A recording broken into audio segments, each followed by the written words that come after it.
recorded live in Jacksonville, Florida. This is Trivial Warfare. More than just a pub quiz, Trivial Warfare is your gateway to a worldwide trivia community.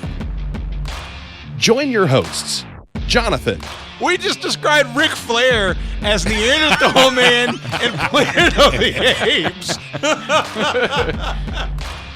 Carmela. That would irritate the hell out. I'm like, I just want my groceries. My ice cream is melting. Ben. 4 halogens in that list? Oh my God. You're like, it's not the halogens. I'm like, no, Ben, no. Those damn halogens got me again. Erin.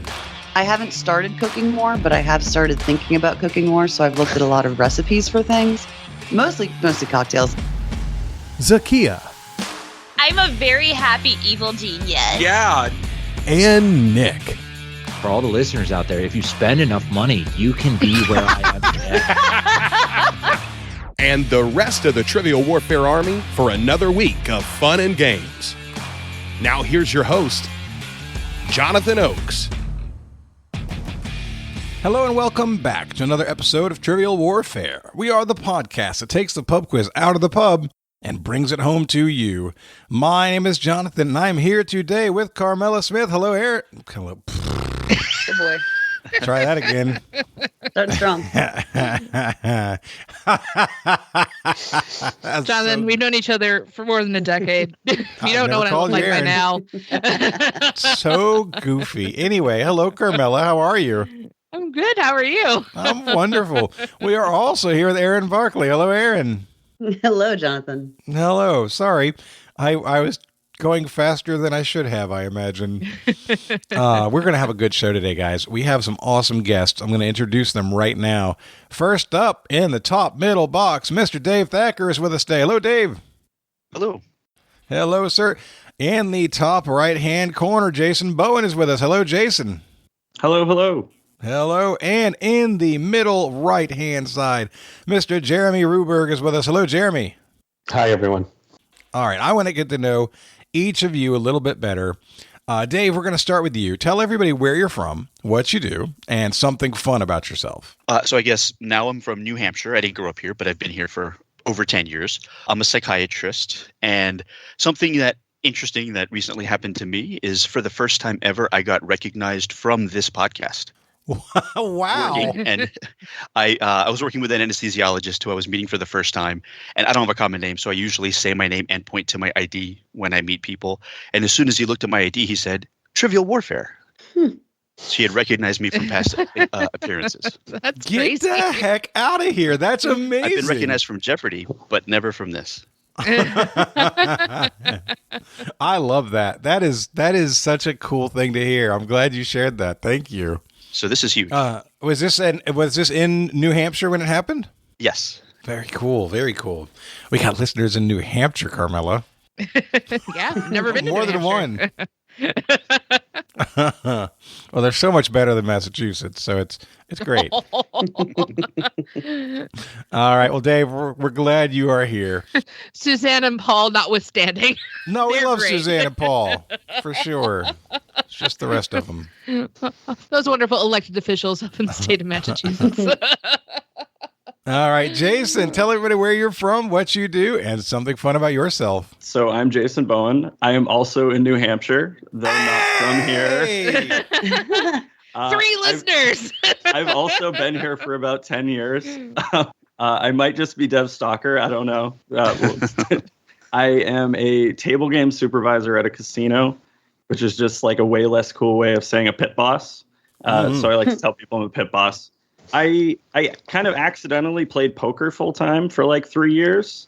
I was supposed to start a new job, and then something called COVID happened the first day that I was supposed to start my new job. Everything got shut down.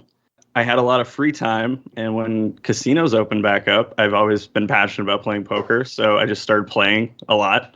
When, like the job offer ended up falling through, long story, but I realized I was making more money than I'd ever made before, and I was just playing a game that I just kind of always played. So I just did that until I kind of got sick of it.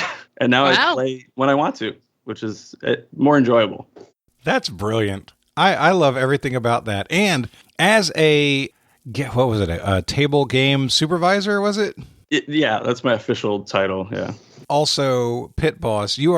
When you're angry, you get to refer to yourself as a pit fiend, which just feels great, right? I think I'm gonna start using that at work. Actually, it's like you don't want to bring the pit fiend out. All right, you need to back off. Well, Jason, we're glad you're here. Thanks for joining us. Thank you.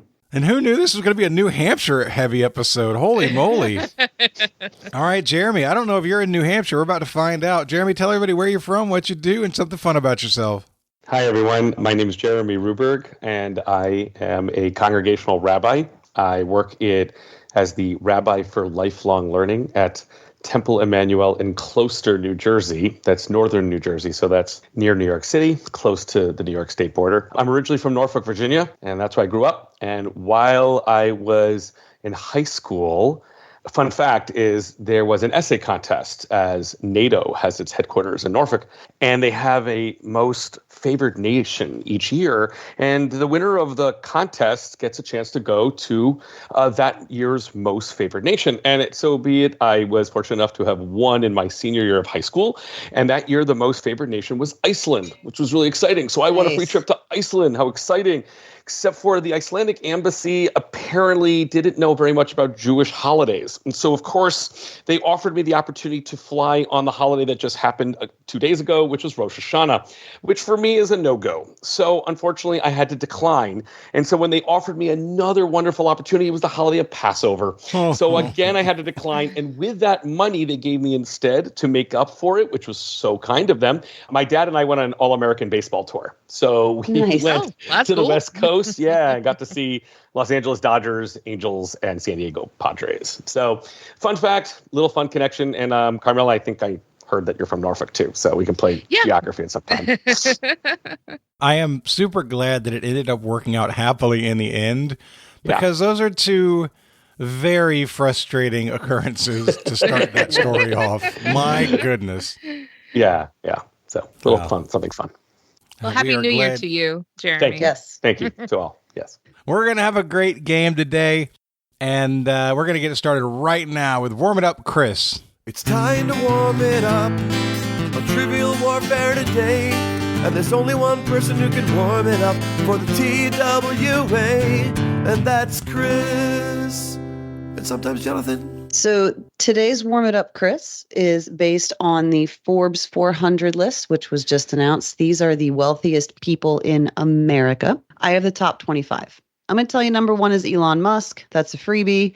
And we're not going to talk about him anymore because he sucks. So after Elon, give me the 24 richest people in America. And Dev, we're going to start with you.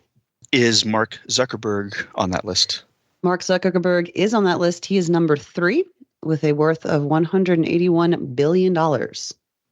This list is just going to make y'all mad, I think. Jason? I'm going to go with Warren Buffett. Warren Buffett, number 5, $150 billion. Jeremy? I'm going to guess Oprah Winfrey. Oprah Winfrey is not on the list. Oh, well. Wow. Yeah, she's not. Yeah, she's not worth enough. Carmela? Jeff Bezos. Jeff Bezos, number 2, $197 billion human dollars. It autocorrects to Bezos, and I'm fine with that. Jonathan? I'm going to give Bill Gates a try.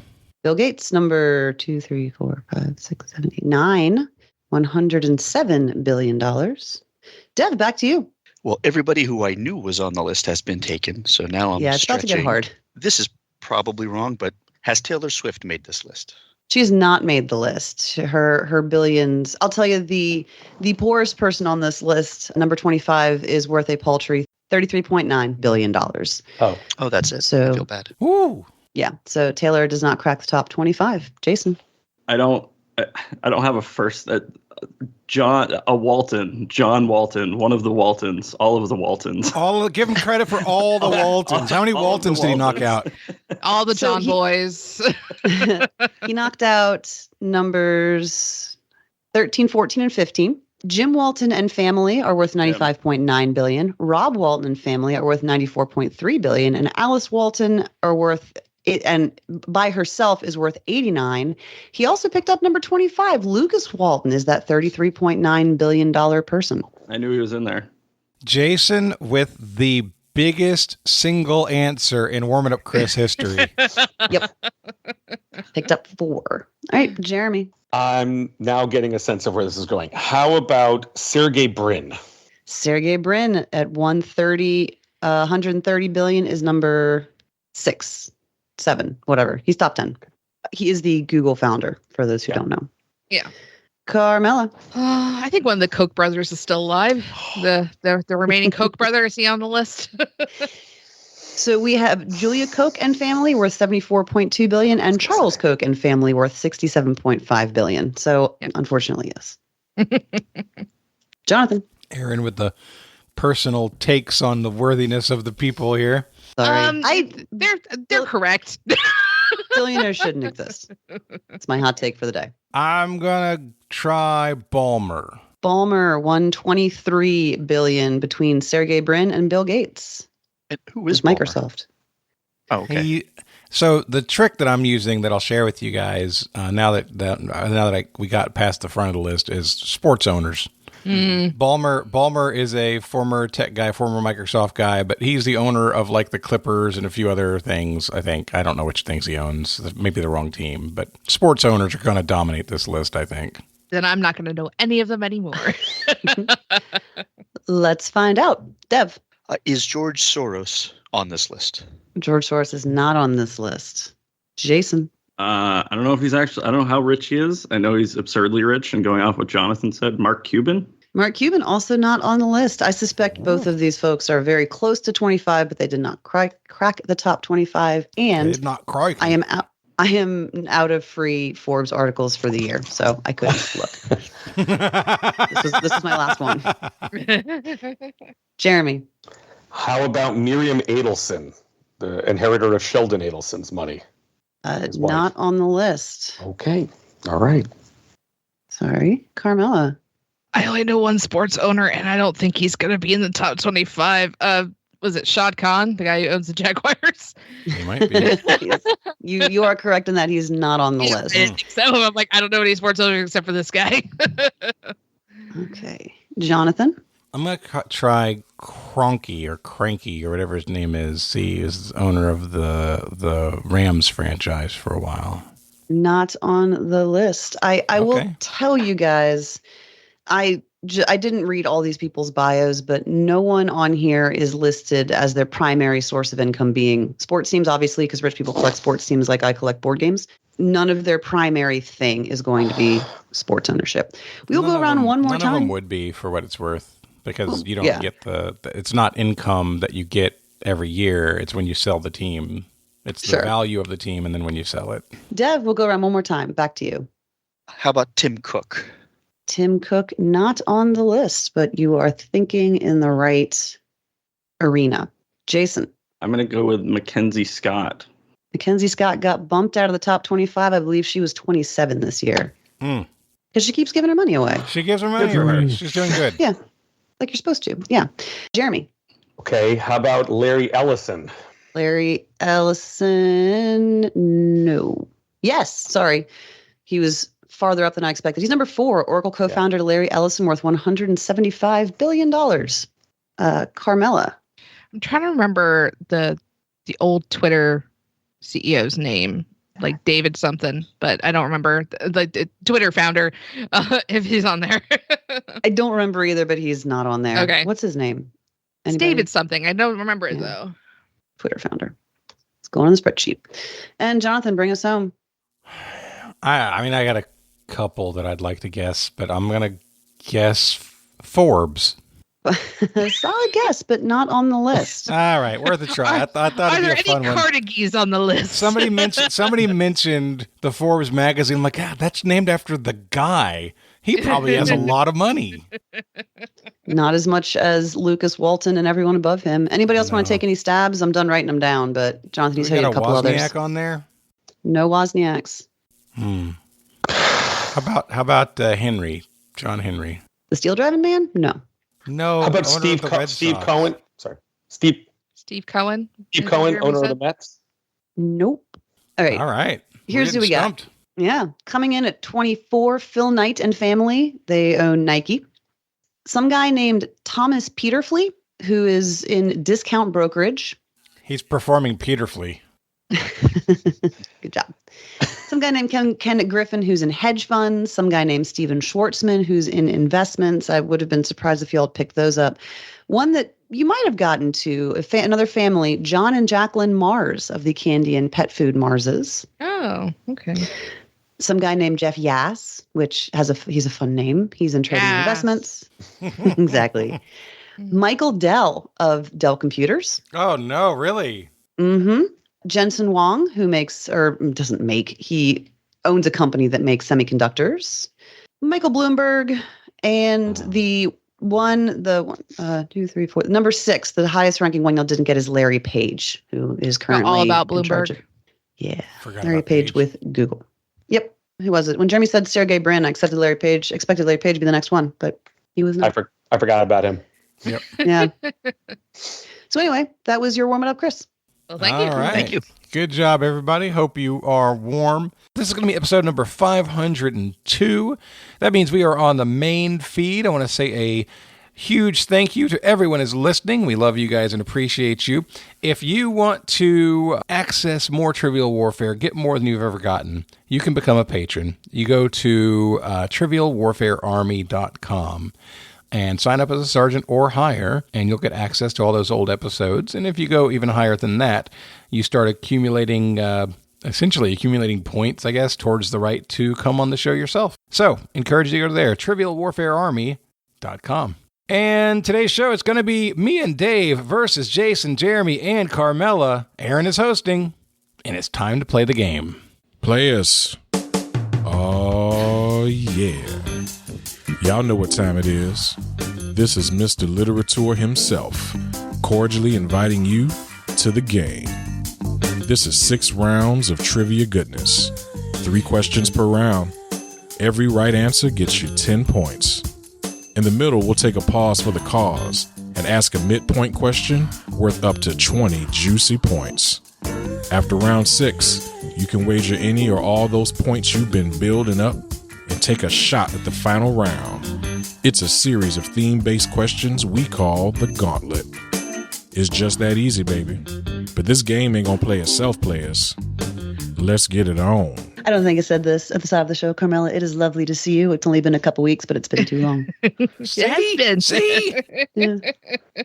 I don't see her enough. Jonathan, I see you pretty often. So it's good to see you too, but it's not as novel. All right.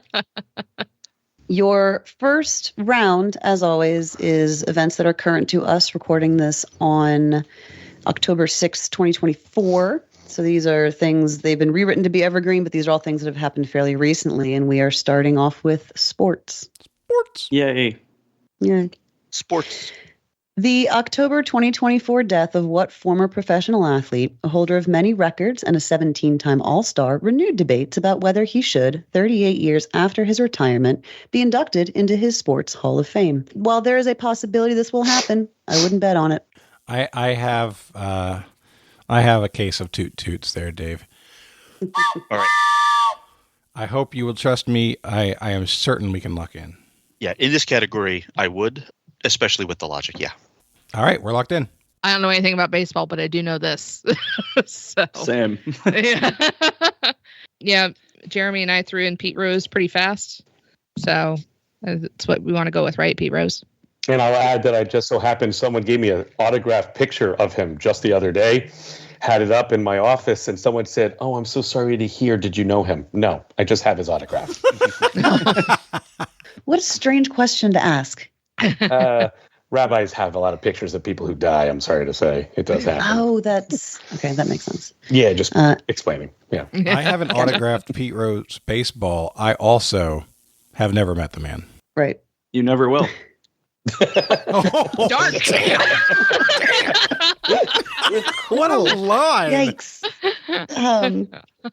Jonathan and Dev, you guys locked in quick. What'd you say? So, Dave, I immediately brought up that very debate as soon as Pete Rose passed away. I was like, do you think he's going to get in the hall?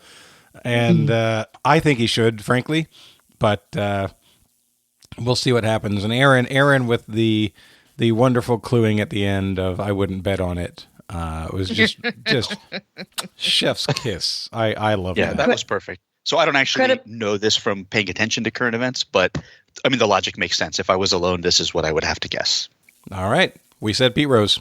Credit goes to Scott Barber because I'm pretty sure he was the one who made that joke first, but I did steal it for this question, and this was a joke he made right after Pete Rose passed away a couple of weeks ago. I have no feelings one way or another about the Hall of Fame question, but I will be very interested to see how the advent of the prevalence of sports betting changes that conversation, because I think it's one worth having. Anyway, number 2, is this the future? Question mark. Fill in the blank with a Pennsylvania location to complete the most dystopian headline from 2024 so far. Microsoft deal would reopen blank to power artificial intelligence. I'll paste it. Why couldn't this be a New Hampshire-based question? Sorry, it's close.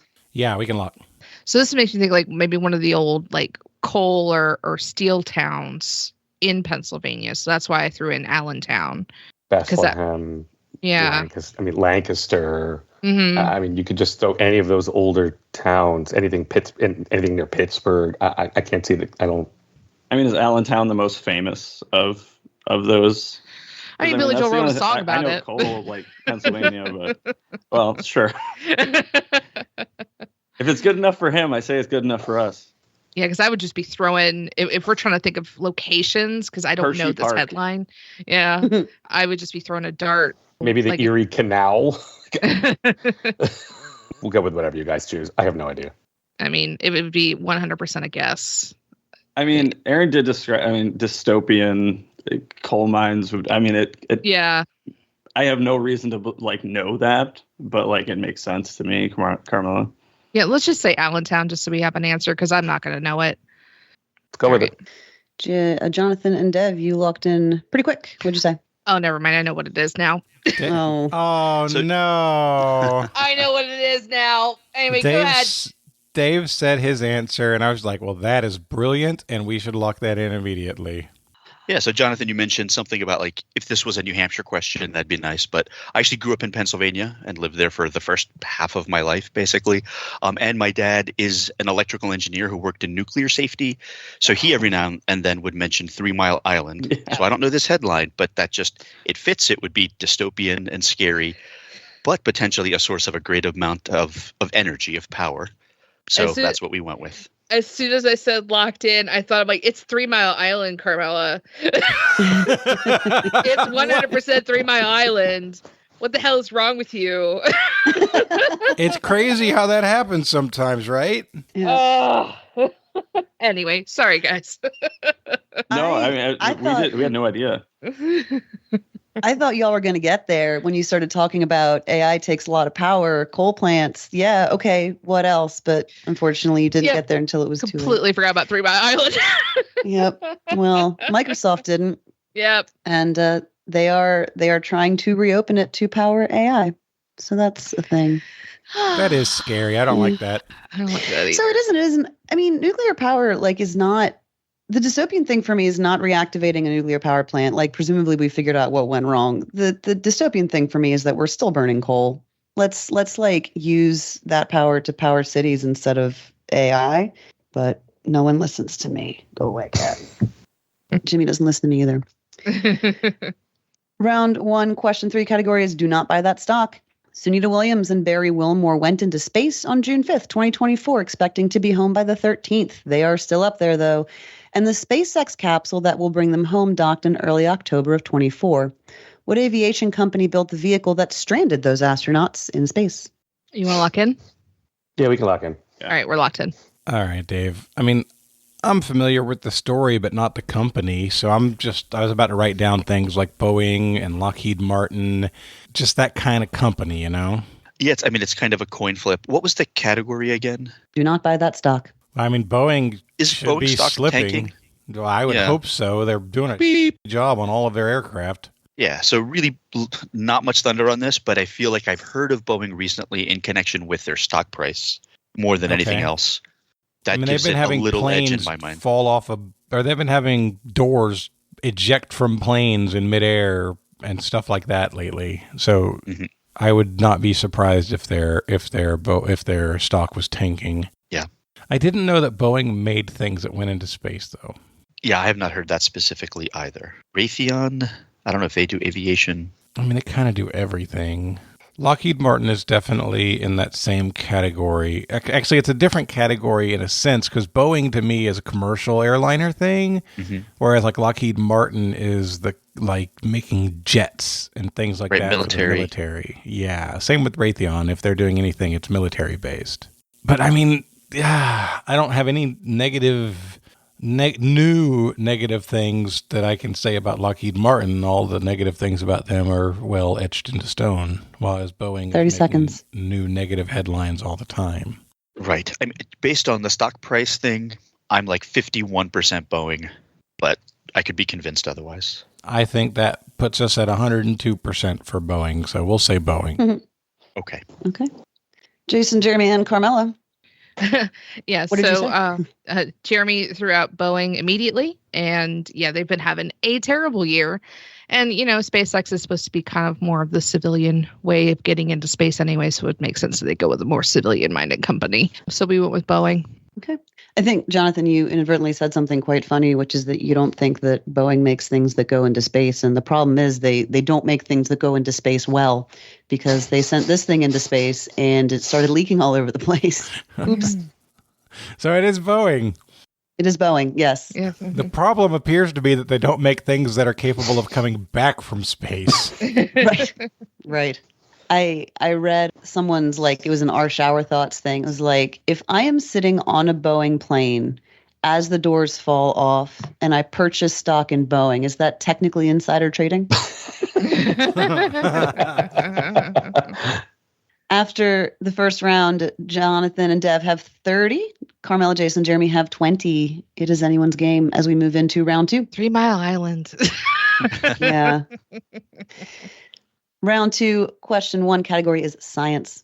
Science. Your local robotics expert might be a pretty fun guy. You should ask him about the new robot that is controlled by what type of organism. All right, we're locked in. All right, yeah, so I completely whiffed on the big clue, Dave. I'm so glad that you called it to my attention. When I heard this, I was like, oh, the local robotics expert in my area might end up being my niece, Megan, who's in the 9th grade captain of her high school robotics team and is just really doing a great job with it. And so I got so caught up in those thoughts that I forgot to read the clue about fungi. So if it's a fungi, we were thinking mushroom because fungus is probably too general. There are other funguses. I think it'd be kind of tough to list too many other kinds. Mushrooms are the ones we definitely think of first. I think that's pretty plausible. I like mushrooms as well because they have these really extensive networks. They're much more complex than previously imagined. So they are a very highly researched and interesting organism that is in there. They're having their moment right now. So I like mushrooms a lot. All right. Okay. We'll say I also mushrooms. like them a lot. Cooked up with some garlic and butter. Carmela, Jason, Jeremy, what'd you say? Also same. I do enjoy mushrooms that way. So I caught on the fungi thing immediately. We thought it was very funny. The question that we had, just for everybody else, was do we need to be more specific than fungus? Because I was like, well, it could be, because you can say mycelium, and that's mushroom, but or do we need to just be general? And did say it needs to be more specific, so we did end up going with mushroom. And by the way, you two are allowed to talk. You don't have to leave it all to me if you don't want to. I just like the sound of your voice, and there's just something thank about it. I just feel bad. I'm like, no, you guys should talk. I can definitely see you waiting and saying, I'm waiting for y'all to say something. All right, Jason, you're next. But we went with mushroom. Okay. Yeah, fun guy was in the question. I don't do the J. Borson DTQ, so I needed something more specific. And fortunately, the more specific thing I needed was mushroom. Woo! Woohoo! And Jonathan, you nailed it. That's the I don't know how it works, but it has to do with little tendrils that they spread out that allows it to drive the little robot-y thing. And I do want to be clear, robotics enthusiasts can be guys or gals or non-binaries or whatever, but the hint had to work. So cool. Points all around. Round 2, question 2 is also in science. Science. Scientists at Stanford have made a lotion using tartrazine, a yellow pigment that can be made make the skin of mice transparent. Tartrazine is familiar to many of us as one of the dyes used in what PepsiCo snack food. We don't have to worry about it turning our hands or keyboards clear, though. The lotion uses a much higher concentration of tartrazine and is only for the bold. Pasty. I think we're locked in, yeah? Yeah, we're locked in. Yep. Okay. So, all right. So we were asking ourselves what Pepsi makes, thinking of Doritos. We thought of Cheetos. And at this point, I'm just wondering if bold is a hint or a specific reference to something. Jonathan, you mentioned Cheeto fingers. Yeah, I'm certain that bold is a hint. I feel like you could use that for either brand, though. Like Chester Cheetah, he could absolutely have a Be Bold thing. And they have Flaming Hot Cheetos and Jalapeno Cheetos, which are tremendous, which you could also have like a bold campaign with, right? Doritos, same thing. But the fact that Erin said we don't have to worry about it turning our hands or keyboards clear, and she's referencing a yellow pigment, and Cheeto fingers are a well-known phenomenon. I just think that it could be either one of those, but the Cheeto dust would lead me towards that. All right. I'm down. Let's do it. All right. We'll say Cheetos. Okie dokie. Jeremy, Jason, and Carmela. Yeah, pretty much same logic. We didn't even really talk about the Pepsi products. I mean, Carmela did bring up Doritos as an alternative, but we basically clued in on Cheetos, Cheeto fingers, and that was kind of the only thing that we really considered outside of Doritos, but we went with Cheetos. Yeah, and I will add the inspiration is my kids behind me, which we mentioned before. My daughter is a Cheetos fiend. So the second you said turn your fingers, we go to synagogue on Saturdays and she'll have this nice dress on, she'll eat Cheetos and she just rubs it all over and it just makes my wife go crazy. Chopsticks. So as soon as you said that, I'm like, it's Cheetos fingers. It's got to be.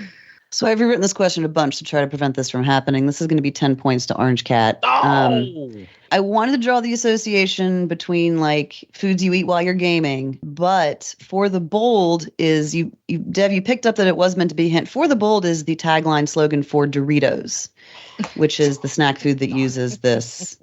And I polled some friends and they said that Doritos fingers is also a thing. So sorry, I tried. No Let's move on. Yes, can't win them all. Yeah. Round 2, question 3 category is science. Science. Despite his death in 1984, what researcher was awarded the 2023 Ig Nobel Prize for a 1969 experiment that examined how people reacted to seeing other people look up?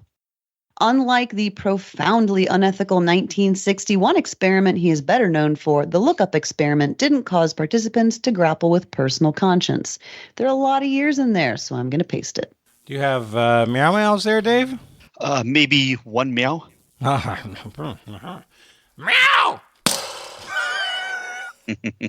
We'll lock in.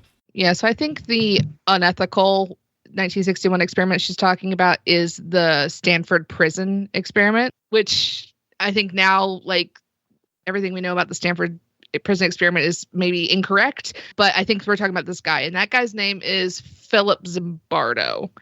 And I do think he passed away in the 80s. That's what I'm feeling for this, is Philip Zimbardo.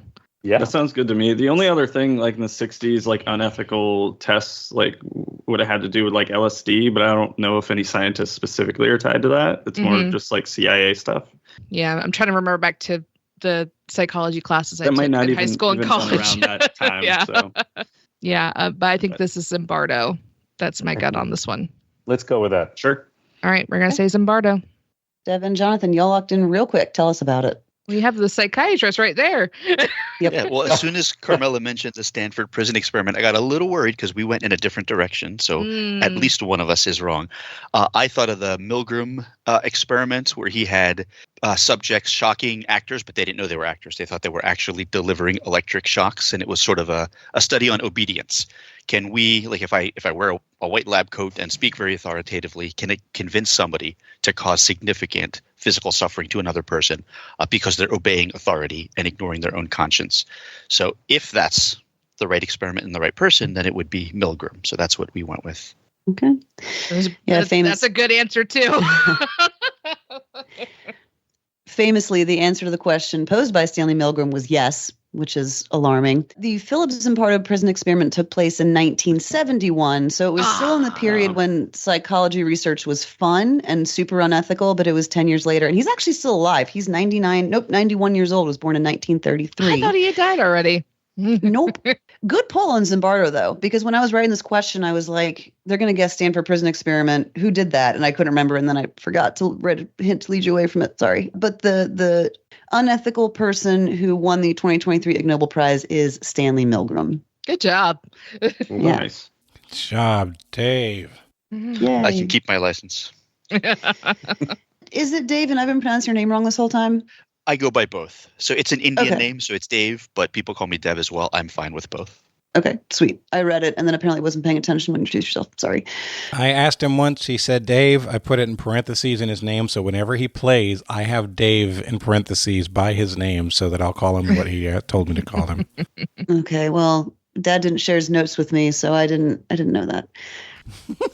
After 2 rounds, Dave and Jonathan have 50. Carmela, Jason, Jeremy have 30. I'm probably just going to go back and forth this whole game. Sorry. Going into round 3, categories don't fight the law. I really like it when Elon Musk gets sued, and in September of 2024, he was sued by the creators of what game for dumping construction debris on Texas land those creators had purchased in 2017. I like it, Jason. I think we should lock in with that. I feel like I specifically read like an article about this. So. Oh, yeah. And what you put in there. Yeah. We're locked in. 100%. Cool. Okay. Dave? I have no idea. Okay, damn. I mean, my first thought, is this a video game? But it doesn't have to be a video game. What does this have to do with Texas? Did they buy this land for offices, for the physical location of a game? Construction debris. I'm like, is this like Jenga? Are we talking about little blocks here? So, okay, let's refocus on the question. I really like it when he gets sued. And in September of 2024, he was sued by the creators of what game? So this year, he was sued by a game company for dumping construction debris on Texas land those creators purchased in 2017. Okay, so why did gaming or game creators buy land in Texas? If we could figure that out, we probably know what company it is, right? Yeah, and we're asked for the game. The game is what we have to give. So this might be left field and have nothing to do with anything, but I'm thinking of pickleball. Like, did somebody buy something to create a pickleball, like just, an area of courts? Because it's exploded in popularity, especially around 2017, maybe. I don't think that's where pickleball...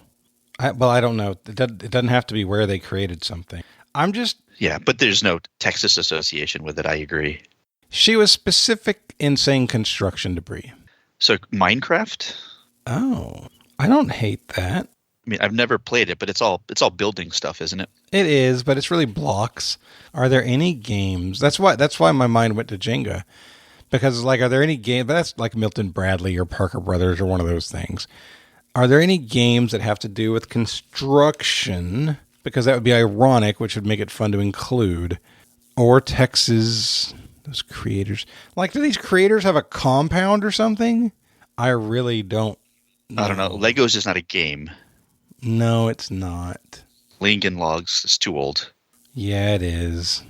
I don't hate Minecraft. We can do that and just take our lump and head out. All right. I'm okay with that. All right. We'll say Minecraft. Jason, Jeremy, and Carmela, one of you has a very personal connection to this question. Jeremy. Yeah, I'll take it because although Jason gave the answer, Jason knew it right away.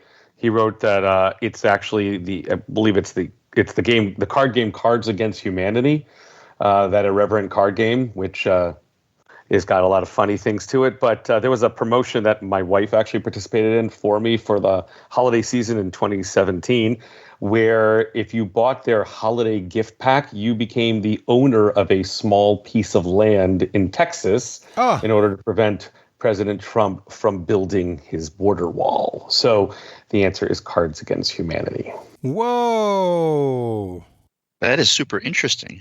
Right? Yeah. The answer is Cards Against Humanity. Their Christmas promotions are super fun, super interesting, very thoughtful and pointed, and that's one of my favorite things that company does. And this was one exactly like Jeremy said. They said, we're going to take a piece of land off the board, and I think it's SpaceX maybe or someone has adjacent land, and they're just using this land they don't own as a dumping ground. So that's not okay. They also had other funny things, like you became the part owner of a minor league baseball team. There's all sorts of funny stuff they did. So if you get on their holiday promotions, they're pretty hilarious. Yeah, it's a lot of fun. Think they I don't know if it was so much a promotion as like kind of a publicity stunt, but I think they dug a hole and people just donated through Kickstarter. But like the longer or the deeper the hole got, the more expensive it got to donate, like the minimum donation went up. And they started with like guys with shovels, and then it was like they had backhoes and they were just digging a hole for no reason. And when they were asked why they were digging a hole, they just said, "Because people want us to dig a hole." Because people just kept giving them money. You said promotion or publicity stunt. I don't know there's any functional difference anymore. Probably not. Mm-hmm. But they're definitely good at both. Round 3, question 2. Category is same name. On March 12th, 1951, a comic strip launched in the United States about a punk-ass kid. Totally by coincidence, on March 12th, in 1951, a comic strip launched in the United Kingdom about a punk-ass kid. Although it would be appropriate, neither of them comes from a sinking continental European city. What is the name of the titular punk-ass kid? Oh, let me just... I want to give you your toot toots in a second. I just want to read it myself really quick. And it's the same titular punk-ass kid in both situations, Erin? Correct. Well, I just mentioned something in the... No, I see that. I'm just... Oh. I say we go with it, Dev, but we won't do toot toots. We'll lock in. Yeah, Jason, Jeremy, I'm almost certain that you're right. I'm just trying to figure. Maybe it rhymes. Is it like? So we're thinking Dennis the Menace. Maybe it rhymes with Dennis, like Venice. Venice could be singing. I don't know. Venice sounds right too. Is it? Did she say rhymes with? No, but neither of them comes from a sinking city. We could say like Dennis from Venice instead of Dennis the Menace. I don't know if it's sinking, and I don't know if I'm even pronouncing this correctly, but I think Saint Denis is a city in France. It had some relevance in World War II, I think. But again, I think that's only one D or one N. And I probably picked that up just from playing like video games. I played a shooter. I was saying, which first person shooter were you playing? I think it's like Battlefield 3. Maybe it's like one of the, like something. Medal like of Honor. Yeah, probably all of them. He was playing a pit fiend in Diablo. I don't know if it's like I know there's a river that runs through it. If the video game is there a Call of Duty World War I yet? I don't know if they've made that. I don't know. I think Dennis the Menace is my guess too. That's what we guessed. My English teacher years ago said go with your first guess. So he's a punk ass kid. Yeah, he's a punk, and for sure, and that's definitely an old comic strip. So yeah, we're gonna go with Dennis the Menace. Erin. Great. Dave and Jonathan, y'all had toot toots and then you untoot-tooted. Yeah, you still gave me an answer. Our toot toots back in. Yeah, it was that clue at the end we weren't totally sure on, just like Jeremy, Jason, and Carmela. We had to think about that a little bit. But so I like a lot of British TV, especially Taskmaster, if anybody's ever watched that. I love that show. And so every now and then they'll mention Dennis the Menace. They'll throw out a reference, but they'll describe it as a very, very different comic. For me, Dennis the Menace is this well-intentioned kid who creates disaster, but like he means well and he wants Mr. Wilson to be his friend. And the British one, he really is like a little antichrist. And so I had to look into this, like what's going on here. It's just there are two. They're named the same thing. They're very different. They both came out in the 50s. Weird coincidence. Okay. You did more reading about this than I did. It is Dennis the Menace. Woo. The British Dennis the Menace was inspired. I don't know if it was a thing or something someone like fever dreamed up, but Dennis the Menace from Venice was like, wouldn't that be a fun name for a cartoon character? So the hint was Venice. I got really nervous because both of y'all hit Dennis the Menace right away and then were like, wait, and almost talked yourselves out of the correct answer because of the hint, which is the opposite of what I want to happen. So I'm glad you both got there. I have a lasting memory of the TV show sound and just the cadence of Mr. Wilson. Yep. All right. Round 3, question 3. Category is always ask permission. Anderson and Council were the last names of 2 blues musicians who, in 1965, gave their first names to what British band whose frontman showed a momentary lapse of reason and forgot to ask permission? That said, there were no consequences that I'm aware of. Very confident, Dave. Okay. Are you locking in? Locked in. I just put my logic in the chat for you guys. But yeah, Momentary Lapse of Reason is actually the name of my favorite album from this band. It's Pink Floyd. I would have never pulled that album, but when you said it 100%, like, it's that Pink sounds Floyd. very familiar. Yeah. So we're going to say Pink Floyd, Erin. Cool. Jonathan, you were on this. I heard the same clue that Carmela did. Momentary lapse of reason equals Pink Floyd. I think I saw a Facebook listicle or article or something recently that talked about that too. So it was even fresher than it needed to be, but the clue would have given it to me. We said Pink Floyd. Okay. Great. Yeah, it is Pink Floyd. Y'all picked up on the hint. I kind of wish there had been some consequences, so the momentary lapse of reason would make sense in a question, but there wasn't. It's just a hint that you guys both picked up on. Hooray. After 3 rounds, Jason, Jeremy, and Carmela have 60. Dave and Jonathan have 70. Orange Cat has 10. That takes us to the midpoint.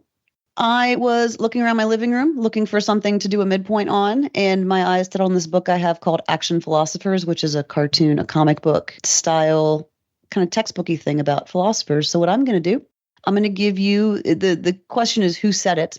I'm going to give you a quote from a philosopher, and I'm putting that in quotes because anyone who says head be a philosopher, so don't at me if you don't agree with my characterization of these people. I don't care. I'm also going to give you the year in which they said it or the years in which they may have said it, as some of these are not precise. And you're going to tell me who said it. Cool? Okay. Got it. All right. Okay, perfect. For 5 juicy points each, number 1, man is born free and everywhere he is in chains, said in 1762.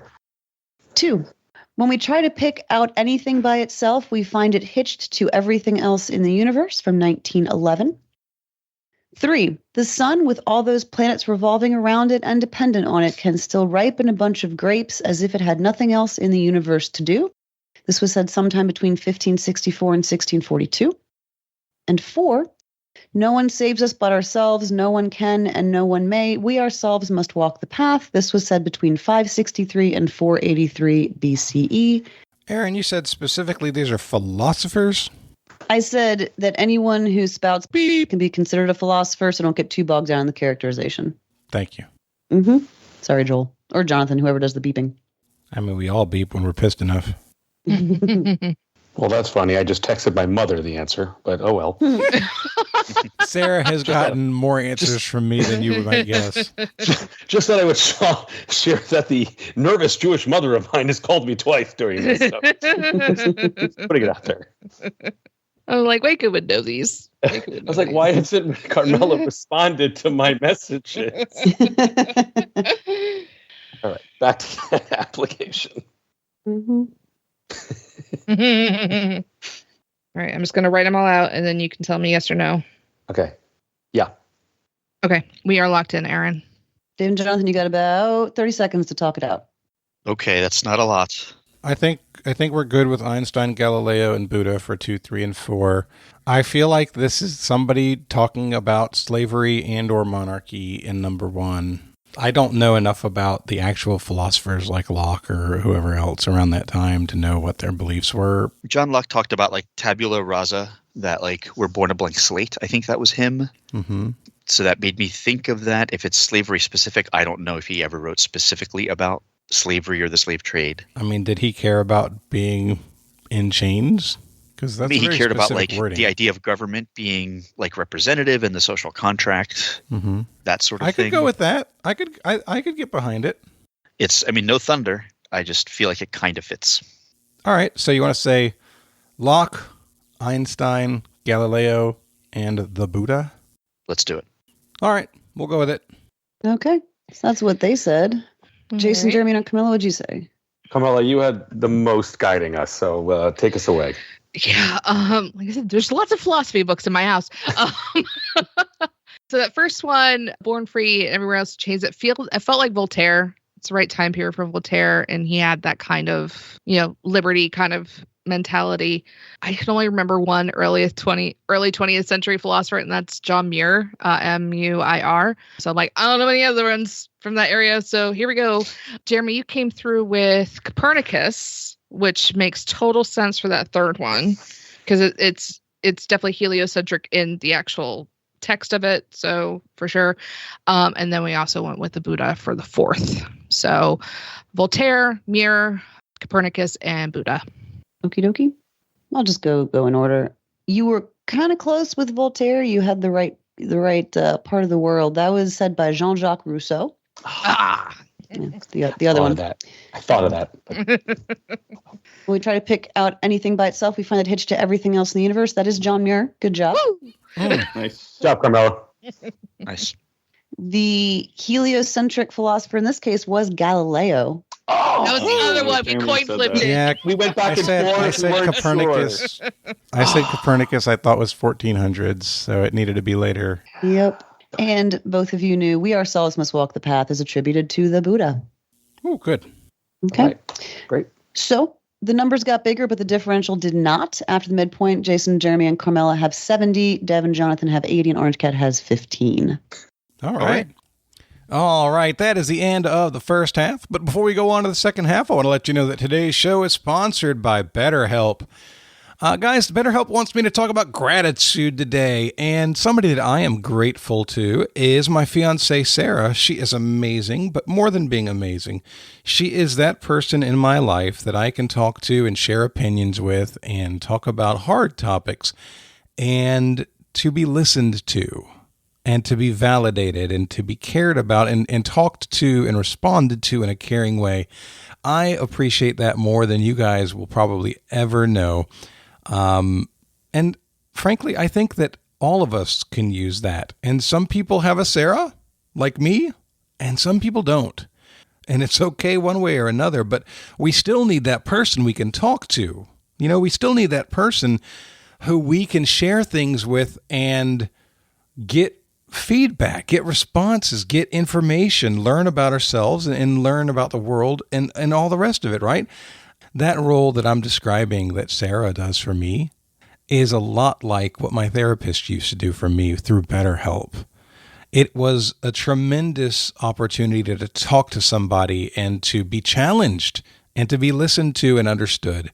And we all need that. And if you don't have that, you should give BetterHelp a try. Their therapists are great. They can listen to you. They can talk to you. They can give you feedback. They can validate the things that you feel and the things that you say. It's an amazing opportunity, guys. I hope that you'll give it a try. You can sign up with BetterHelp right now at betterhelp.com/TWA, and you'll get 10% off your first month, which is also something to be grateful for. That's BetterHelp, HELP.com/TWA. All right, let's get on with the second half of today's game. Round 4 is based entirely on Tamagotchis. Oh, great. Okay. Uh-oh. That's a position of expertise for somebody. I like to be really hostile towards my Gen Z players, although you can just go on Amazon and buy them. So I have some, then I keep them in case anyone really delights me. They're my prizes. Don't you have to keep them? Well, no, I'm not going to say anything. Never mind. I don't know what the questions are going to be. Okay. Yeah. They're not, this won't give anything away. They're still in the packaging. They're not on. They don't come alive in the box. That'd be wild. All right. Anyway, number 1, round 4, question 1.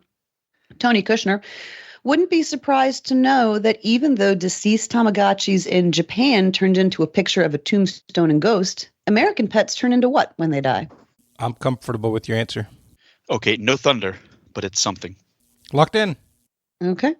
Carmela and the Boys, what do you got? It's the name of our band, Carmela and the Boys. Absolutely.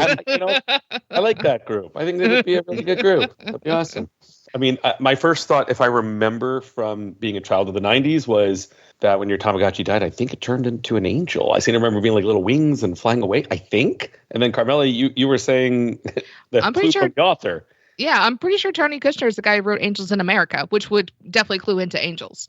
So Jason? I'm good with angels. I mean, it makes sense. All that would make sense. Yeah, I'm the right age to have grown up with Tamagotchis. I never had one, and then they actually re-released them. Like they started making new ones, and you can get like all kinds of different like themed ones, and that would totally make sense. That I've just never had one. So I just remember that we all had to run out to our lockers to take care of our Tamagotchis. Because you weren't allowed to bring them in class. Yeah. Right, and that was a major issue. Everyone had to go to the bathroom a lot. Yeah,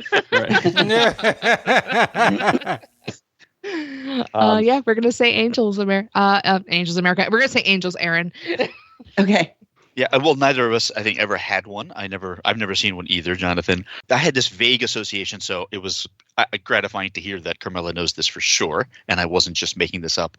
Between Tony Kushner and Angels in America, I don't know what it is. Is it a novel? Is it nonfiction? I'm not sure, but I've seen that somewhere on some list. It's a play, okay. Mm-hmm. So we also said Angels. With confidence. In Japan, they are tombstones and ghosts, but like the Tony Kushner play, they are angels in America. All right. Nice. Yay. Aha. Round 4, question 2, Tamagotchi. The name Tamagotchi is a portmanteau of two Japanese words, tamago meaning egg and uochi, which means what? In its original concept, the Tamagotchi was this type of accessory. In Call of Duty Modern Warfare, you can purchase an item called a tomogunchi, which is similar to this original concept. How much Call of Duty do you play, Jason? I was about to say, Jason, this is you. I mean, I haven't played Call of Duty in like 10 years. I've got about a minute. Yeah, I think we can lock in with that. Yeah, let's lock in. Okay, I've got about 30 seconds to come to an answer. Yeah, Dave, your suggestion of a pet, I was thinking that it has to be like the animal part of this, the living part of this, right? Because the egg is the descriptive part. Right. So maybe pet or friend. You like pet better? I like pet better than friend, yeah. I don't know. You didn't like my jade egg? All right, Gwyneth. The frustrating thing for me is I've been learning Japanese. I've been studying it, but I have no idea about this word. You need to train your muscles while in warfare. I'm sure it's necessary. You can fight war on all sorts of fronts. Or backs. I almost just want to say dog. Like I bet you can buy a dog in a war game. I do need an answer. The dog is Inu, so I can rule that one out. Yeah, sure. We could say pet. I don't have confidence. All right, let's do it. See you in the J's. See you in the J's. See you in the J's. I don't know. I like all of our band names. These are great. I think we were going back and forth a little bit between keychain, because I mean that's what Tamagotchis were. They came on these little keychains, but I also remember some of them. When you said accessory, Erin, my first reaction was my first accessory would be a watch, right? Like a bracelet or a watch. That's something you accessorize with. I don't think of a keychain. So we went back and forth, and Jason, being the yes man that he is, said, "Let's go with watch." I'm just kidding. I think that we settled on watch ultimately. Yeah, it's got TCH in it. It's as good as anything. Yeah, exactly. Watch. Yeah, exactly. Yeah. Tamagotchi, Uochi. Yeah, tried to go with that. And you could definitely buy things like launches in Call of Duty. So yeah, that was our thought. And I said yes. And Dave, for what it's worth, I did start with keychain, but I'm like, that's not an accessory. And that's not something you'd buy in a war game either. So that's why we didn't go there. That's not true. You definitely would buy a keychain in a war game. You'd buy if it had the right key on it, I'm sure. No, you put charms on your guns. They're really? Charms. Yeah. You know what? I haven't played a war game in many years, so I'm out of touch with that. Oh, the microtransaction industry is like built around stuff like that, and not just in war games. No. Yeah. So this is going to sound like a non sequitur, but just hang with me. One of the conversations I have with my clients the most when we're talking about property division is the fact that in Virginia, at least, pets are considered personal property. So, like, from a legal perspective, there's no difference between, like, a pile of shirts and a dog. Obviously, there is emotionally, but when you're talking about litigating, that's the conversation I have to have with people. Similarly, I don't know that it would be fair to call a pet an accessory. Maybe like one of those little teacup dogs you put in a purse. But in this case, the Tamagotchi is an egg watch, which means watch. Wow. Nice job. Wow.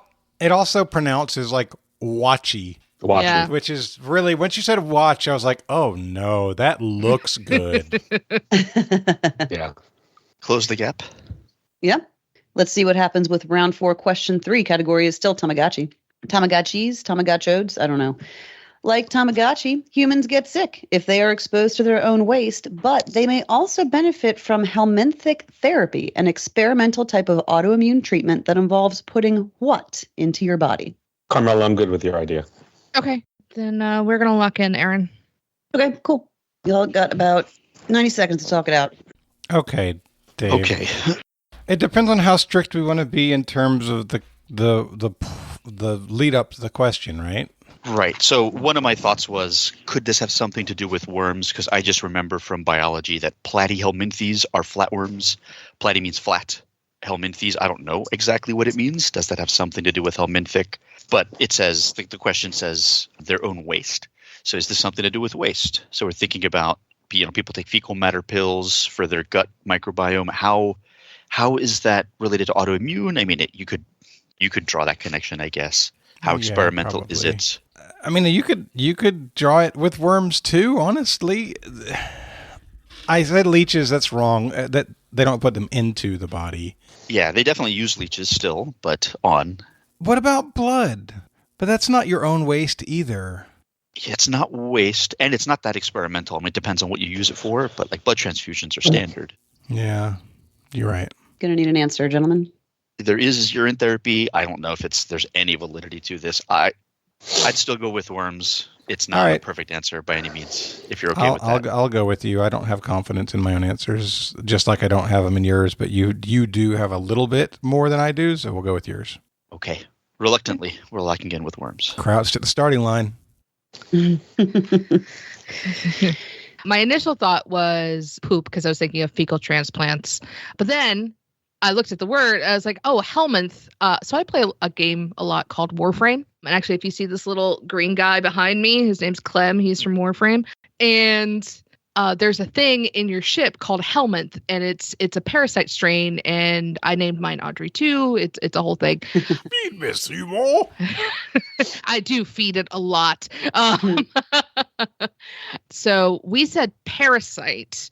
Now, worm is a kind of parasite. But she didn't say you had to be more specific than that. So we just said parasite.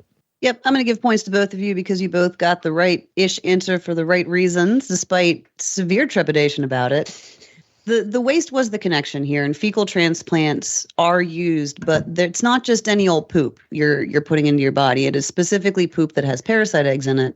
I'm not a doctor, so I'm not sure I'm going to get this right, but my understanding is that what happens is when you have a parasite, your body kind of focuses on that instead of on attacking the parasite instead of attacking itself, which is what autoimmune is. I might have that wrong. Feel free to correct me. I don't actually know, but it is what happens when you walk. And there was a guy, and one of you mentioned a documentary, I think, about a guy who basically went around walking through latrines to try to get these parasites into him, which is gross, but it is effective and it is leading to the experimental field of helminthic therapy. It's a nice job. Right. Interesting. Yeah. It really did. I was watching a documentary on your gut microbiome from Netflix a few months ago, and they were talking about all the different things that people are doing in order to add to their biome, improve their biome to get physical positive results from it. And one of those things was fecal pills, and it was. I mean, they've shown that some things are working, like people's personalities have shifted as a result of some of these things. Like they've stopped being as anxious and things like, and it's just like, whoa, that is one of the most interesting medical opportunities moving forward. Like how your biome inside of your digestive tract can affect the rest of your body. It is a very interesting subject. For sure. Yeah. And a video game helped make it a question. Woohoo! Best way to get to an answer. Video games are your West Wing. Yeah. For Chris. After round four. After round 4, we are tied at 100. All right. Good game so far. Yay. Yeah. Y'all are hanging in. Round 5. Question 1 is in TV. Televisiones. Buried Alive is the name of a 2013 Netflix comedy special featuring what comedian? Netflix really treated themselves with this one. It was their first exclusive comedy special and was both well received by critics and was nominated for an American Comedy Award. Think we're locked in? Yep, I think so. Cool. Okay, Yes. I think we were just about to, but you beat us to it.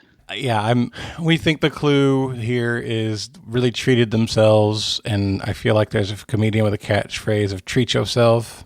And Dave named 2 people, one named Retta, who I'm not familiar with, and Aziz Ansari, who I am familiar with, and I'm pretty confident that Aziz did have a Netflix special significantly distant in the past. So I'm on board with that, and I don't think spelling matters too much, Dave. Yeah. And they both use that catchphrase on Parks and Rec. So that's what we locked in with. Ansari. We'll say Aziz Ansari. Yep. So the conversation went like this. I said, who's the little Weasley guy from Parks and Rec? And Jeremy said, Axis Answer. Because of autocorrect. That was my gasp that you all heard with the frustration with autocorrect. Are you using an AI bot to get answers? You typing an Access Answer on a question? Clearly powered by 3 Mile Island. And then, we eventually got to Aziz Ansari once, keyboards cooperated.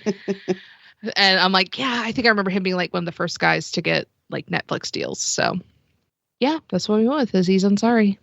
Cool. I have no color. That was all the things. It's Aziz Ansari. Excellent. All right.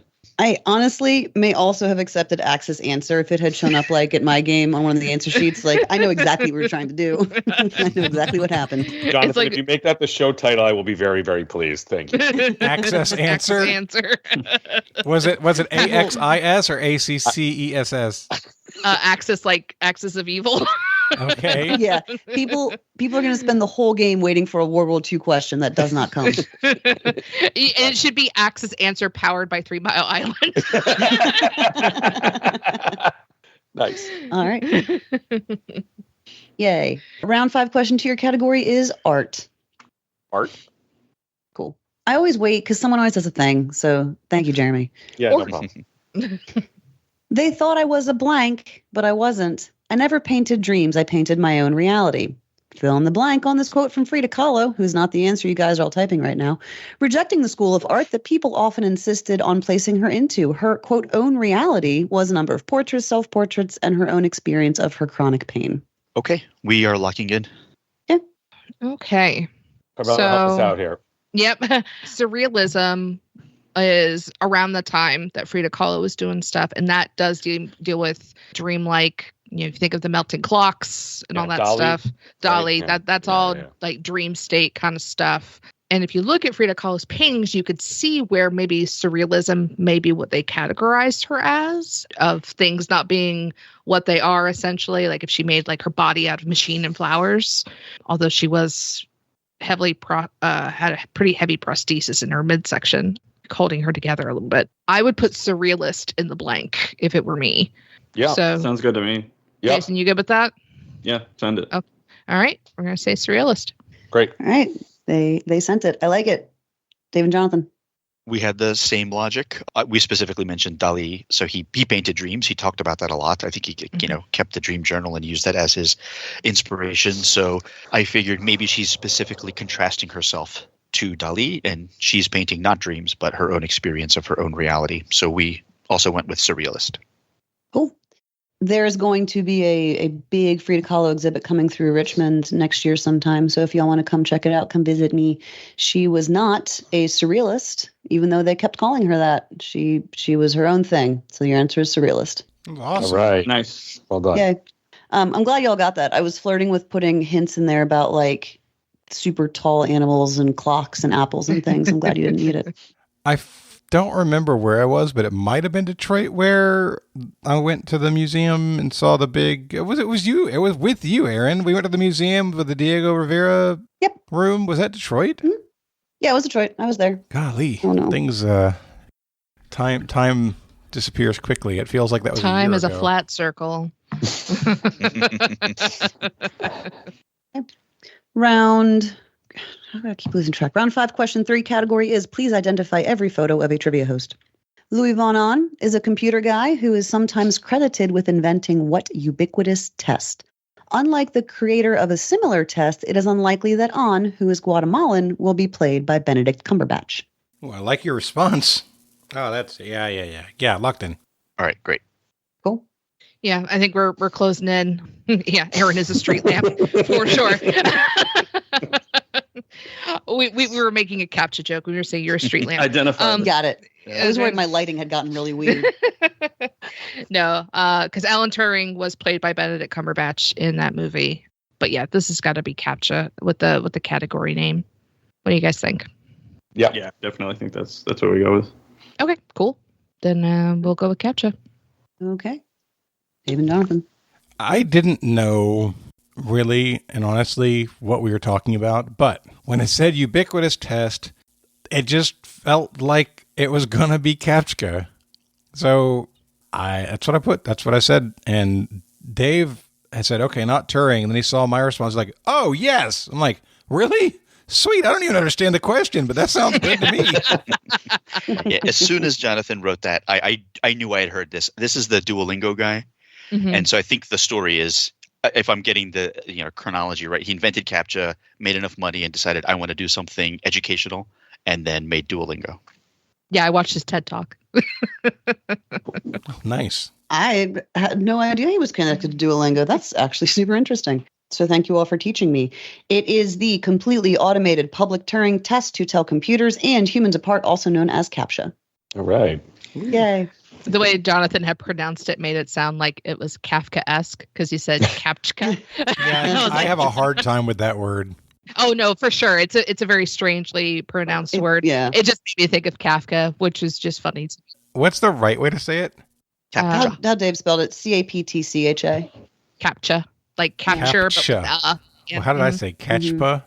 You said CAPTCHA? Like CAPTCHA? And it's it sounded. CAPTCHA? No, Is that what I just you said? said CAPTCHA. Yes. There's that's no not K it. sound in it. Yeah. Yeah. CAPTCHA. Cha. CAPTCHA. You got it. CAPTCHA. Ah. Yeah. Nailed it. CAPTCHA sounds like something I might have eaten in Georgia. All of their foods have K's in them. All right. Well, I'm glad we got that settled. After round 5, we are tied at 130 points, 10 of which are juicy. All right. Not that matters. Round 6, question 1, category is bad business decisions. In early May of 2011, Disney fought a short but intense legal battle to trademark what 3-word phrase? They withdrew their application by the end of that month when a government organization filed their own application for the same phrase. Homeland Security. Okay, we're locked in. I'm struggling here. You guys?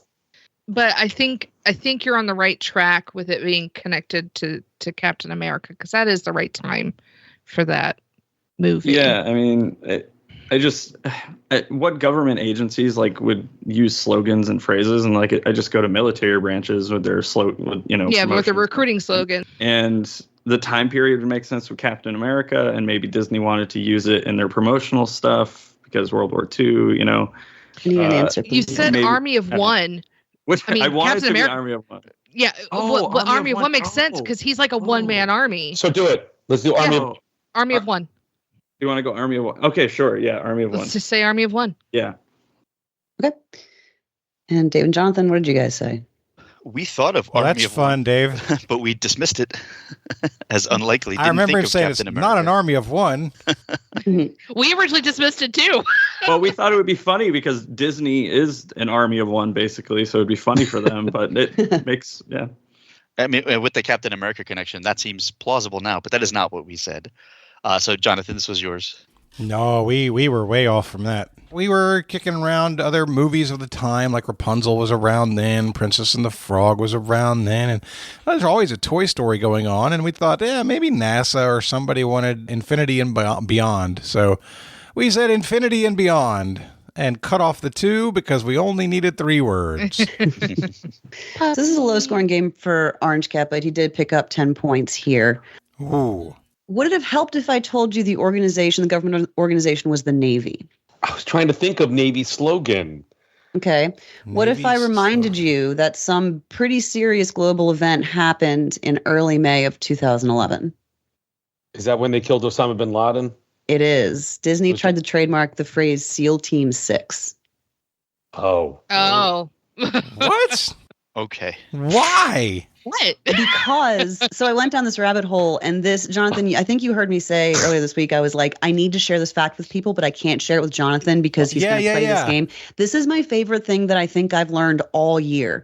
So bin Laden was killed, I think, on May 1st, 2011. On May 3rd, 2011, Disney filed a trademark application for SEAL Team 6 that it be trademarked for use on goods and services for entertainment and education services because they wanted to make like a JAG or NCIS type show about it. But the trademark also requested things like clothing, footwear, toys, games, Christmas ornaments, and snow globes, which is kind of insane.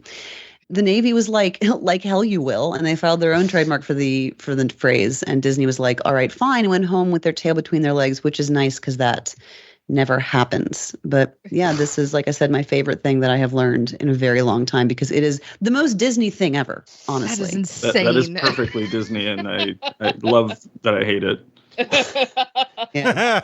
hate that I love it. I ran this question in a round on seals, which I think was honestly the only reason any of my players got it. I was wondering if you guys would pick up on the clues, but no. So sorry. Orange Cat says thank you for the points, though. I thought we were onto something with the Captain America thing. I thought you were too. Yeah. When you said Army of One, because I totally dismissed it because we joked about it, and then when you circled back, Carmela, I was confident that was. I was like, yeah, that feels good. Yeah. I was wondering, you guys working your way through military stuff, if you were going to get there, but alas. Yeah. But yeah, like I said, this is my favorite fact. It's completely bananas, and I tell your friends because I love it. Round 6, question 2, your category is idioms.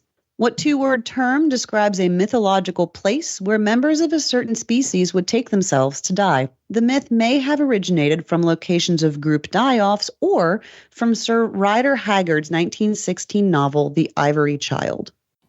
Dave, I think we can lock in. Okay, let's do it. All right.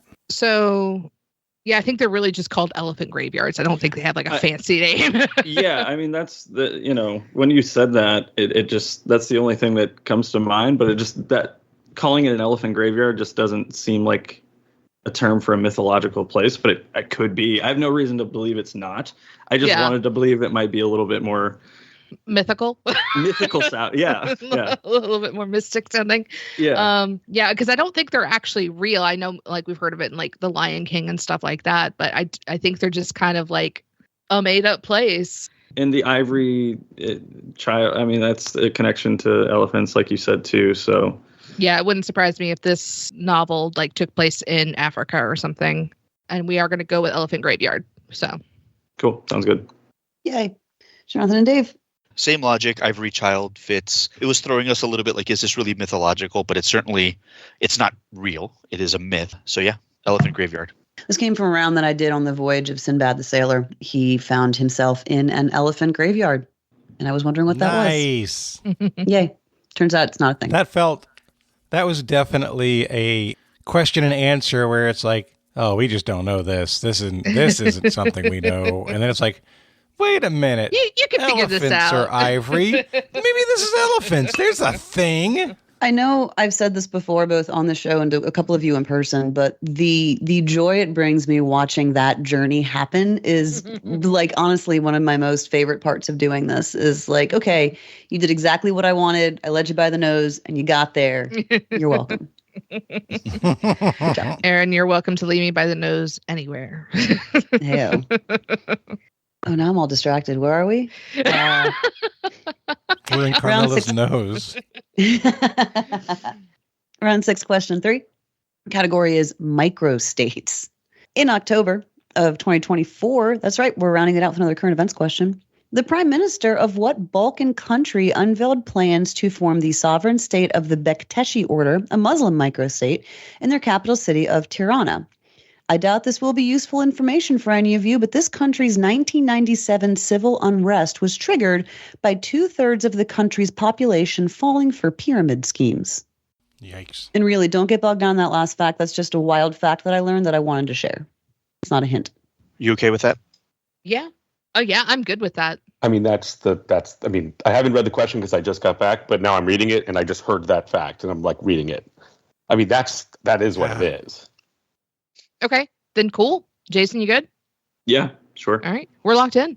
I just was double checking. So Dave gave his answer, and in my mind, I heard Tirana. I was like, isn't it the capital of Georgia? And so I said that. He's like, nope, that's Tbilisi. No, that's Atlanta. Oh, yeah. All right, well, that's I get it. I was close. But go ahead, Dave. Yeah, so Tirana is the capital of Albania. My youngest is 8, and he's gotten it into his head that he wants to learn every flag of the world and every capital of every country. Nice. So I've been helping him with that. So it's fresh in my mind. I knew it from like sporkling years ago, but probably would have forgotten if it weren't for him having me review those with him recently. So I'm pretty sure this is Albania.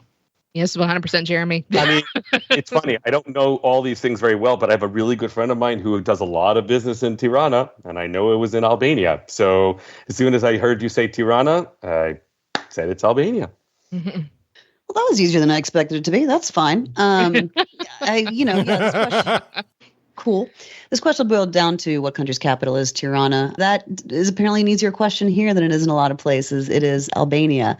And one of the interesting side effects of the post-Soviet life there was that no one had any economic or financial sophistication.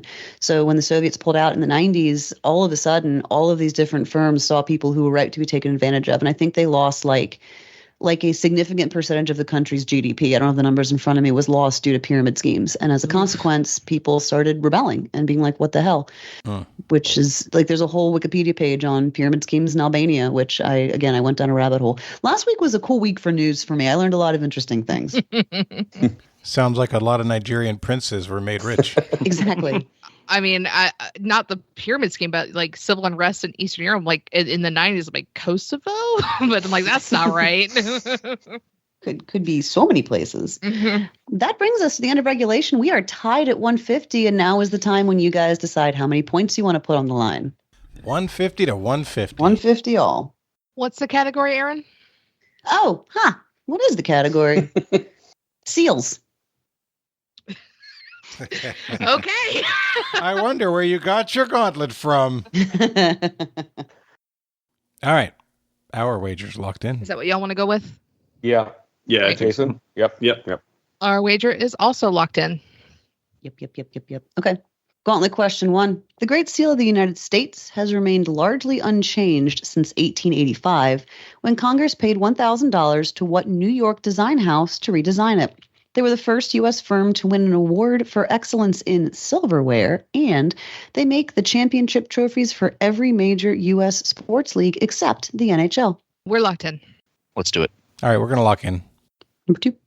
The smallest seal in the world is just 1 meter long and weighs 100 pounds.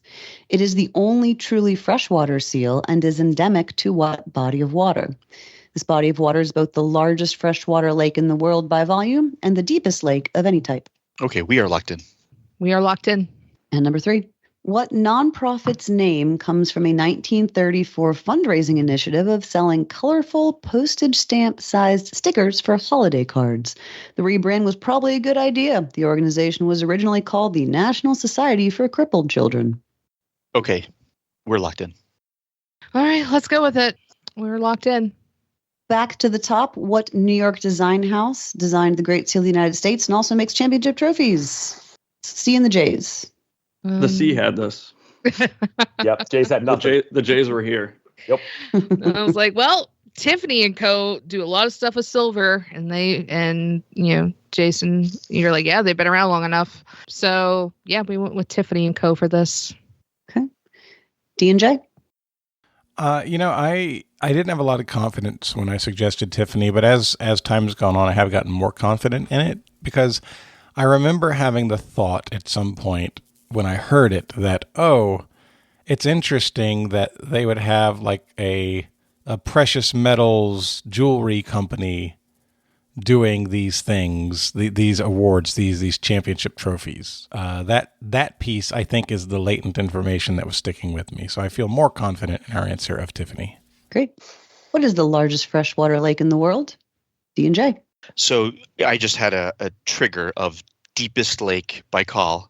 I thought of like the Caspian Sea is huge, but this has to be freshwater, and it's not the deepest. I was pretty sure, so we went with Baikal just from those clues, those indicators. JJC. We're like Jefferson Airplane. Our band name keeps changing. When do you become Starship? Whenever we're going to build a city.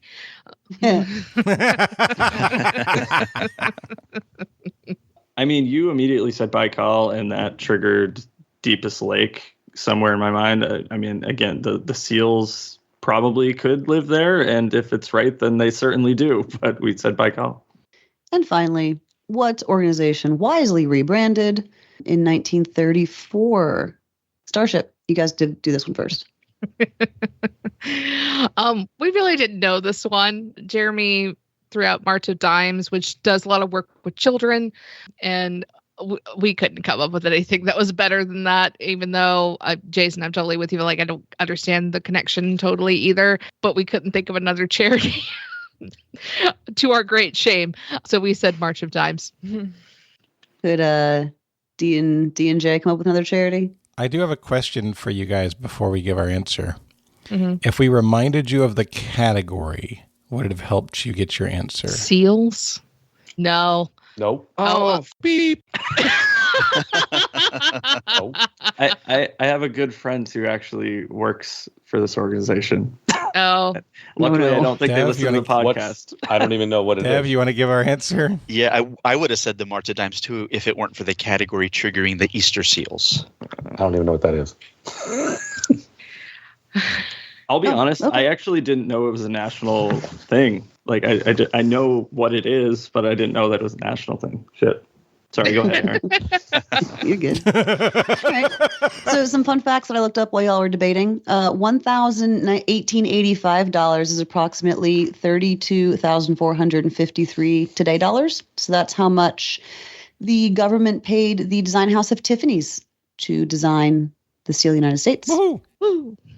Itty bitty seals, not itty bitty, they're quite large. They're just the smallest compared to other seals. Anyway, they live in Lake Baikal. Yay. Excellent. And the name of the March of Dimes came from, I lost my tab. It's a play on the contemporary radio series The March of Times, was coined by actor Eddie Cantor. There was a national fundraising campaign in the 1930s where lapel pins were sold for $0.10 each. March of Dimes was specifically just to fight polio and not, children with disabilities in general. I can't even say that word, even though that's what the organization was genuinely called. Now we know it as Easter Seals. Nice. Dave, it's at moments like these that I wish I wasn't a conservative person at heart.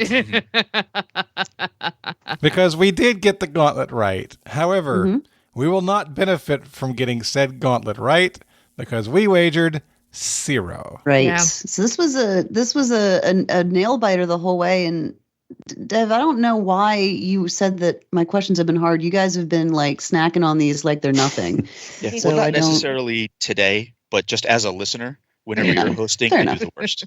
All right. I gotta Okay, people recalibrate. it say sounds that like. about So- me too. So I was about to say, I think Carmela's the worst. Ooh. She's the best. It Anyway, wasn't making a judgment. Or at least she necessarily. writes the most difficult games. It's, Well, you Yeah. benefit from my challenging question writing because it does make me a better trivia player. I appreciate the hell out of you for that. And So, I would also, what I find is that every host leans into certain areas Mhm. that is good for some people and struggle from others, and that's a nice balance. Yep. But for this game, Yeah, I'm trying the to build question of suspense winning here. and losing. Yeah, the question of winning and losing will come down to what y'all's wager strategy was. So we went into Well, this indeed. game tied, and I figured Jonathan's going to bet 0. We're also going to bet 0. No! Because you're tied. What else are you gonna do? You either bet it all or you bet nothing. So just. Oh God. All right. It's like the It's prisoner's tie. dilemma. I, by the way, was promised the spreadsheet would do something cool when there was a tie, and I did not beep this time because I grabbed the one that Nikki posted this morning, and it didn't do anything cool. It's just sitting here. So I am deeply disappointed in Nick mostly. I have no idea what this cool thing is, but now it's time for us to go to rock, paper, scissors. So who wants to do the rock, paper, scissors in our team? Not it. Jason, you want to do it? Do the honors. Sure. You got it, Jason. All right. Dave, do you want me to do it or would you like to do it? I want you to do it. Oh, Okay, so me Dave, versus Jason. I have to ask. It'd be New Hampshire against New Hampshire. Oh, come on. I mean, I guess not to put pressure on you. Are you scared of me, Jason? Absolutely. Though I should be more scared of Dave because he is just closer to me in proximity than you are. But He's also a psychiatrist. He can get in your head. true. Yeah. Scary in a very different way. It is me and you, Jason. So All right, the way that let's we go. do it, we're going to do 1, 2, 3, and then shoot, and it's going to be whatever symbol is, and it needs to be on camera. Okay, it's 2 out of 3. All right. I'm going to ask that you count down. So what happened, because there's a delay in, oh, you know what? It'd be better if Erin counts for us. So she'll say the 1, 2, 3 shoot part, and that way we'll both be in alignment with her talking. Okay. Cool. Make sense? Sure. All right. Here we go. Let's do 3. the first one. Here we go. 1, 2, 3, shoot. All right. Oh, he went scissors and I went paper. Ooh, okay. All right. He's got a 1-0 lead. All right. Here we go. 1, 2, 3, shoot. And 2 out of 3. Right immediately. I've never seen anyone throw scissor. Unbelievable. Always go scissors. You got me, dude. Champions throw scissors. I have never been scissored like that. I mean, It's an eye-opening experience, isn't it? It was a pleasure. it was not fun. It was not fun for me. Nope. I enjoyed it. This is my first and maybe last scissoring, but it'll be the most memorable. So thank you. You never forget your first. You never do. I think the show title may have changed. Yeah, that's it. With a final score of 150 and 2 scissors, your winners are JCJ, seeing the JJs, Jason, Jeremy, and Carmela. Yay. Hey. Great job. All right, Jason. good game, everybody. Dave, I'm sorry. I did not expect 2 scissors, man. It was a fun game regardless. No, There that we was go. great. That was awesome. That was a really good game. Yeah. Before we go, we like to give everybody a chance to do shout outs and promote causes that they care about. Jason, you were the man of the hour on the winning team here, so we're going to start with you. I will keep it pretty simple. Shout out to my mom. I love her. Aw. She's the most wonderful woman in the world. And shout out to, I'll get grief for this. Shout out to my girlfriend, who is the second most wonderful woman in the world. So we know that Jason's a mama's boy. I absolutely am. Absolutely. I talk to her every day. If you I get love it. married, that needs to switch. I've heard that, which is why I'm not married yet. No, that's not. That's not Damn. no. Not that much of a mama's boy. No, I get it. And as far as a cause, it is that time to go vote. Make sure you go vote. Yay. Absolutely. Love it. All right, Jeremy. First, shout out to my family, for my wife for taking care of my kids upstairs, and I'm sorry if that got on the recording. I just want to share at this time of year, without being overly political, if you have any friends who are Jewish, it's a bit of a scary time for Jews out there right now. There's only 6 million Jews in America out of 333 million people. So you may know a few, but we're really small, and it's a scary time, and anti-Semitism's at an all-time high. If you know any Jewish friends, check in on them. Say hello. Let them know that you're their friend, you're their ally. It's really important. So we thank all of you, and thank you for including me and for including all of us in your lives. And it's really important right now. So hope you all remember that as we go into the rest of this year. And there's a lot of Jewish holidays now, so keeping that in mind. So thank you all. 100%. 100%. And for whatever it's worth, I am 100% an ally in that regard. Thank you, Jonathan. Thank you. I'm with you. All right. And Dave. So I'll just mention a charity I've mentioned before, World Vision. I first learned about them because my wife was sponsoring a child through them since, well before I met her. And then the late beloved Alex Trebek also did a lot of work with them. So I learned about this charity through him. Very easy to either sponsor a child or just give one-time donations to support people throughout the world to, rebuild their lives, start businesses, all sorts of things like that, get clean water. And with the charity, you sometimes don't know where the money is going, but World Vision is pretty transparent with where the money actually goes. So I appreciate that. Absolutely. Thanks for sharing. That is going to wrap us up. So for Dave, for Jeremy, for Jason, for Carmela, and for Erin, my name's Jonathan. This has been episode number 502 of Trivial Warfare, where it's not just trivia, it's war. Bye, everybody. Bye. Bye. Bye. Thank you. Thanks for listening to Trivial Warfare. Be sure to check out the revamped TrivialWarfare.com as your one-stop shop to submit questions, join the community, and get access to over 150 archived episodes. Warm It Up was written and performed by Matthew Stevens. This episode was edited and produced by me, Joel Sharpton. For help with your podcast, visit ProPodcastingServices.com.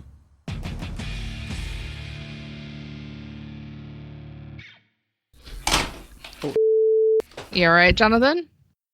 Yeah, I just pulled a bunch of shit off my desk. I want you to remember this next time I say something while you're thinking. I just want you to remember this whole thing right here. Give her an extra minute, Erin. Okay. She deserves it.